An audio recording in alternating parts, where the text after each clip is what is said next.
टेन्सनको कुरा पछि गरौँला। उनीहरू डोमेस्टिक परिस्थिति के हो त? एउटा गीत छ लुटाता रहा भन्ने छ। हामी हाम्रै सिस्टम, हाम्रै संरचना, हाम्रै नागरिक, हाम्रै तलब पाएका कर्मचारी आफैलाई लुटाता रहा हो।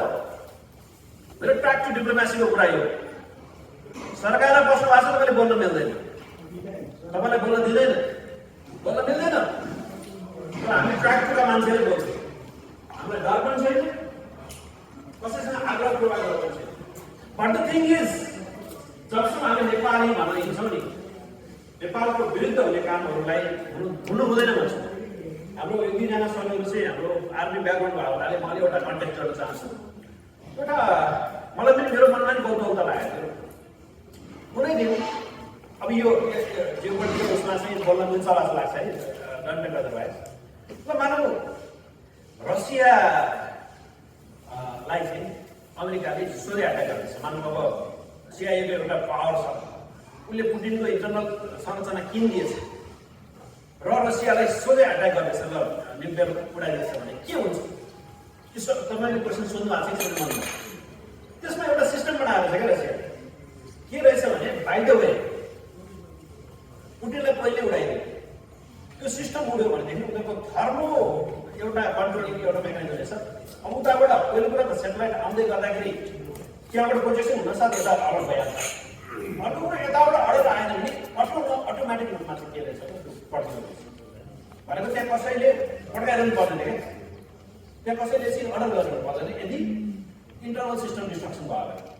मैले यो कहाँ जोड्दैछु भने यो नेपाल कुनै दिन हेर्नुहोस्, अब म 23 गते कुरा गर्छु, 24 गते भन्नु, 24 गते दिउँसोको कुरा गर्छु।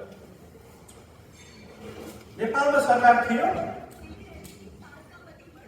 पुलिसहरूको त बेस सरकार दादी उडाएर होइन, अरू धेरै कुरा प्रधानमन्त्री ज्यान बस्छ भनिरहेको। जो आन्दोलनमा गए बेलुकातिर त ती युवतीहरूलाई त अझ एक किसिमले चाहिँ सेक्सुअली एब्युज भएको भिडियो राम्रो थियो। राज्य नहुँदा को हो नि त? मानव कुनै दिन राज्य डिफाउन्ड भयो, राज्य डिफाउन्ड भएको अवस्था हो नि त्यो दिन देशलाई बचाउने को हो त? अब नेपालमा एउटा सिस्टमको बहस गरौँ जहाँ एउटा अटोनोमस सिस्टम बनोस्। देशै सङ्कटमा पर्न आइसकेपछि चाहिँ अब आर्मीले कतिपय कन्टेक्समा गर्न नमिल्ला, एउटा अर्को युनिट पनि बनाउनु जसले आर्मी। अब भन्नुहोस् म त भन्ने म अलिक विद्रोही मान्छे, डन्ट टेक अदरवाइज। म 17 वर्ष हुँदाखेरि एफएमको होल सर्किट आफै बनाएर प्रसारण गरे मान्छे। 17 वर्ष हुँदाखेरि म फिजिक्स पढेँ होइन, म प्लस साइन्स गरेर मान्छे।